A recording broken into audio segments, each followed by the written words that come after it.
Vamos a ver este teorema que es un paso previo a la definición de derivada parcial. Entonces, este teorema dice lo siguiente: sea una función f de xy, o sea una función de dos variables independientes. Acá lo que tenemos dibujado es, bueno, el plano xy, que es el dominio de esa función. Y dice que sea continua en el punto P0 igual x0 y 0. Acá también está dibujado el punto P0 y sus correspondientes coordenadas. Entonces, si la función es continua, lo que se pedía era, bueno, que existiera el límite múltiple, ¿no? El límite doble, o sea, un límite de la función esta acercándonos al punto P0, pero desde las infinitas trayectorias que están contenidas en el plano xy y pasan por el punto P0. Ese era el límite del cual se exige la existencia para que la función sea continua. Y también que la función esté definida en el punto P0. Ahora bien, el límite, o sea, la definición de límite solo nos hablaba o involucraba el concepto de entorno reducido, es decir, que no importaba lo que pasara en este punto, ¿sí? Sí, en un entorno del punto, pero no en el punto en sí mismo. No obstante, la noción de continuidad implica que la función esté definida en el punto P0. Entonces, lo que vamos a hacer es, vamos a hablar de un entorno del punto P0, ¿sí? La función, el límite tiene que existir, entonces estamos hablando de que el límite estará definido a partir de encontrar un delta, ¿sí? De un entorno del punto P0, ¿sí? Sería un entorno reducido, pero como P0 también tiene que estar incluido porque la función tiene que ser continua, entonces vamos a hablar de un entorno. Bien, el entorno, como hemos dicho previamente, era lo que es, o sea, es análogo a lo que es el intervalo, ¿sí? El intervalo abierto en el caso de una variable, o sea, un entorno, este estaba punteado, quería decir que el entorno no contenía el borde de ese entorno, y entonces si uno proyecta sobre cada uno de los ejes, por ejemplo sobre el eje X, uno dirá, bueno, un entorno del punto x0 o del valor x0 será este intervalo abierto, ¿sí? Que es la proyección del entorno de R2, digamos. Entonces, un entorno de x0 será un intervalo abierto que el cual en el centro contiene al valor x0. Bien, dice, el teorema tenía esa hipótesis, que la función f de xy era continua en el punto P0 igual x0 y 0, y lo que dice el teorema, o lo que afirma, dice que si existe f de x y 0 en un entorno de x0, entonces f de x y 0 es continua en x0. Bien, ¿esto qué quiere decir? F de x0 es la misma función que nosotros teníamos antes, pero lo que hemos hecho es fijar una de las dos variables. La y, que era una variable, ahora la convertimos en y0, que puede ser un número, puede ser 4, puede ser 10, puede ser cualquier número. Entonces lo que hicimos fue reemplazar la y por un número, entonces, en consecuencia, la función que era de dos variables independientes la hemos convertido a una función de una única variable independiente, que es x. ¿Cómo representamos eso en el dominio de la función? El plano xy era el dominio de la función f de xy. Ahora, si yo fijo la variable y al valor y0, ¿sí? Para obtener esta función de x únicamente, entonces yo el dominio original de la función lo restrinjo a moverse sobre esta recta horizontal, la recta y igual y0. Entonces y está fijo, ya no es una variable, vale y0, mientras que x, yo puedo mover x, pero siempre manteniéndome dentro de este valor de y. Y ese será el dominio de nuestra nueva función, solamente esta recta horizontal que pasa por P0. Entonces dice, si existe la función en x y 0, o sea, si existe esa función que vendría a ser una función reducida de la que nosotros teníamos, entonces f de x y 0 es continua en el punto x0. En definitiva, lo que dice el teorema es lo siguiente. El teorema dice que si la función f de xy es continua en el sentido del límite doble, o sea, si existe el límite doble y si la función está definida en el punto, bueno, si uno fija una de las variables, la función sigue siendo continua. Esa es la idea. O sea, yo tenía una función que era continua, fijé y igual y 0, ¿sí? Y ahora entonces la función nueva es continua en x0. Eso es lo que digo. La función con dos variables independientes era continua en x0 y 0. La función con una sola variable independiente es continua en x0. Es lo único que me quedó para poder mover. Lo mismo sería en el caso de que yo haya fijado la variable x, yo diga f de x0y. Entonces, Eso sería fijar la variable x y movernos en esta recta, ese sería el nuevo dominio de la función. Y también, o sea, lo que está diciendo es que si la función es continua, o sea, si el límite existe llegando por las infinitas direcciones, también existirá llegando por la dirección horizontal y la dirección vertical, ¿sí? Esas dos direcciones están contenidas dentro de las infinitas que, digamos, un caso particular de decir que esta función es continua, más que nada. Bien, entonces, puede extenderse a Rn, es decir, uno puede hacer esta definición un poquito más compleja, diciendo que la función tenga su dominio en Rn y vaya a una imagen en R, es exactamente lo mismo, lo que pasa es que por ahí esto es más fácil de graficar, es más fácil de graficar un dominio en dos dimensiones. Y el teorema recíproco no es válido, o sea, ¿qué implica el teorema recíproco? Que yo diga, tenga como hipótesis esta afirmación y que implique lo de arriba, ¿sí? Entonces, si yo tengo una función de una variable independiente que es continua, ¿sí?, en cierto lugar, no puedo extenderlo a dos variables independientes, porque lo que diría es que yo estoy calculando un límite en esta dirección solamente y decir que la función de dos variables es continua. Eso sabemos que no se puede hacer. El límite tiene que existir desde las infinitas direcciones para yo poder afirmar que la función f de x y es continua. Bien, dicho esto, que es necesario porque ahora en la definición de derivada parcial vamos a hablar de este tipo de cosas, de funciones que son funciones de dos variables independientes, pero a la cual le hemos fijado una variable y solamente nos reducimos la función a una función de una variable independiente únicamente. Bien, entonces, supongamos x0 y 0 un punto en el dominio de una función de dos variables independientes. Acá está el punto x0 y 0, el dominio está en el plano xy, como siempre. La gráfica de esta función f de xy es esta superficie que uno obtiene acá, z igual f de xy.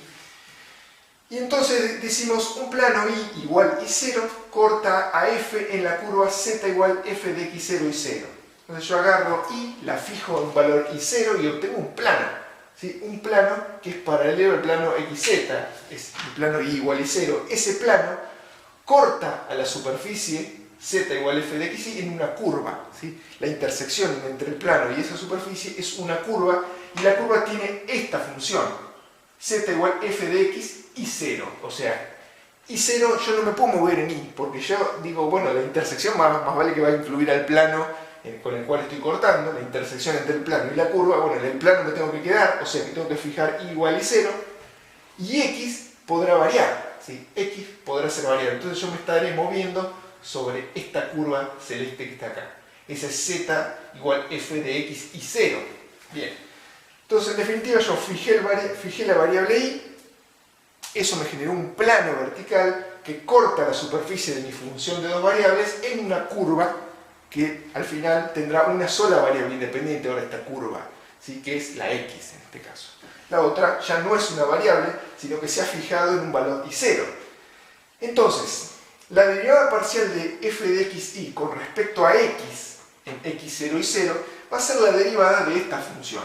O sea, va a ser la derivada común y corriente, la derivada ordinaria, de f de x y 0 evaluada en el punto x0, o sea, es la pendiente de la recta tangente a la superficie en este punto, pero incluida en el plano y igual y 0. Eso implica la derivada parcial de la función f de x y con respecto a x. Bien, del mismo modo yo puedo definir la derivada parcial de f de x y con respecto a y. Entonces hago algo similar.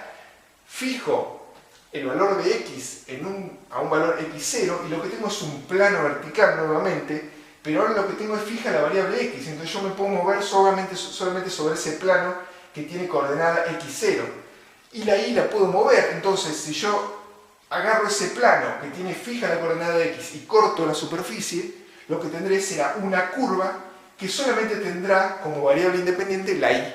La x no, porque ya la fijé en x0, entonces lo que tengo es esta curva, z igual f de x0 y. Entonces yo esto termina siendo una función de y, yo la puedo derivar con respecto a y, nada más. La x no, porque ya la fijé. Entonces de la misma manera, la derivada parcial de f de xy con respecto a y en ese punto x0 y 0 será la pendiente de la recta tangente a esta curva celeste que está acá, que es esta función. Esa curva está incluida en el plano x igual x0. Bien, entonces, vamos a ensayar una definición similar a las que se dio para derivada en el análisis matemático 1, es muy parecida, solamente que incluye una variable adicional que se mantiene fija, como vamos a ver. Entonces, sea una función f de x y, o sea, una función de dos variables independientes, tal que f de x y 0 existe en un entorno de x0, eso se asocia al teorema que vimos hace un ratito. Entonces, la derivada parcial con respecto a x en el punto x0 y 0 es este límite, que es la misma definición que uno ve en análisis 1. Fíjense qué es lo que sucede. Lo único que ahora tenemos, f no es f de x solamente, sino que es f de x y. Entonces, como estamos derivando con respecto a x, acá tenemos y0 y acá tenemos y0. y0 no se mueve, y0 está fijo, como dijimos, porque solamente estamos derivando con respecto a x, mientras que acá tenemos x0 más h y x0 dividido h. h tendiendo a 0 es exactamente análogo al límite que se corresponde a la definición de derivada que se vio en el análisis 1 para funciones de una sola variable. Por supuesto, siempre y cuando el límite exista y esta otra forma también es válida, x y x0, mientras que y0 se mantiene fijo, ¿sí? Lo único que estamos variando es x, la estamos moviendo, y no. Entonces, esta es la derivada con respecto a x. Del mismo modo, o sea, uno tiene una derivada con respecto a y, fijando x0, y acá tenemos y0 más h e y0. Acá lo mismo, x0 está fijo, y y0, y acá está el delta y que nosotros necesitamos, ¿sí? Bien, entonces, al derivar con respecto a una variable, la otra se mantiene fija, ¿sí? Y esto se puede extender a Rn, es decir, yo puedo tener n variables independientes, entonces la derivada parcial con respecto a x1 será variando x1 y dejando fijas todas las restantes n-1 variables independientes que pueda tener la función. Bien, entonces, notaciones de derivada parcial. Bueno, la derivada parcial se expresa de esta manera, es parecida a la derivada convencional que nosotros veíamos en el análisis 1, pero cambiamos, en vez de poner una d, ponemos este símbolo que se denomina delta de Jacobi. Entonces, esto es la derivada parcial de la función f con respecto a x, evaluada en x0 y 0, ¿sí? O si no, f sub x, ¿sí? F sub x. Ahora no podemos poner f', porque prima no nos dice no nos da información con respecto a qué variable estamos derivando. Sí tenemos que poner con respecto a qué variable derivamos, ¿sí? F sub x implica la derivada de f con respecto a x, ¿sí? Esto es muy común de expresarlo en ingeniería, con este símbolo que es evaluado. Entonces, esto es la derivada de z con respecto a x, parcial, ¿no es cierto?, por este delta, evaluada en x0 y 0, ¿sí? O bien f sub x, z sub x, ¿sí? La derivada con respecto a x. Son diferentes formas en las cuales se puede notar la derivada. Una es, bueno, asumiendo f de x y, z igual a f de x y, o sea, uno puede hacer la derivada de f y la derivada de z, es lo mismo, no hay ningún problema desde el punto de vista de la ingeniería, ¿sí? Lo mismo para y, uno puede derivar con respecto a y, ¿sí? La derivada de f con respecto a y, evaluada en x0 y 0, toda la misma situación que planteamos para x puede plantearse para y. Y lo mismo si uno tiene n variables independientes. Esta delta, como dijimos, se debe a este hombre que se llama Carl Gustav Jacob Jacobi, o sea, los padres no fueron muy buenos con él, le pusieron Jacob Jacobi, ¿sí?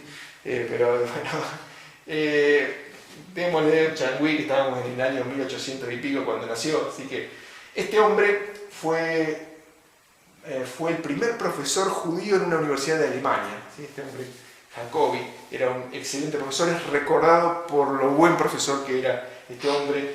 Y bueno, además de hacer un montón de avances en funciones elípticas y bueno, ecuaciones diferenciales, se lo rindió homenaje poniéndole este símbolo, poniéndole el nombre de su familia, ¿no? La delta de Jacobi. Bien.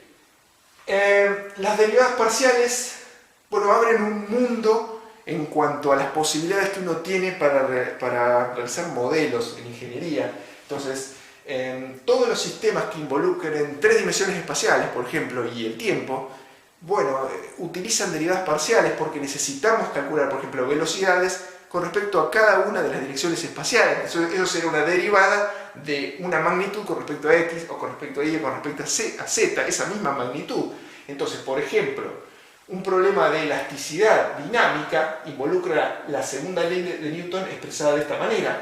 Estos son tensiones, o sea, esfuerzos dentro de un material. Estos son fuerzas de cuerpo, o sea, esto es peso, y esta es la densidad por la aceleración. U, V y W son los desplazamientos de una estructura o de un punto de una estructura en las tres direcciones espaciales. Acá estamos derivando con respecto al tiempo y con respecto a las tres variables independientes, ¿sí? Esto es un análisis estructural mediante el método de elementos finitos de las cargas en las bielas y en el cigüeñal de un motor convencional de 4 cilindros en el momento de la explosión, ¿sí? Uno observa que los máximos esfuerzos, las máximas tensiones se dan en la biela en el momento en el que el pistón empieza a bajar.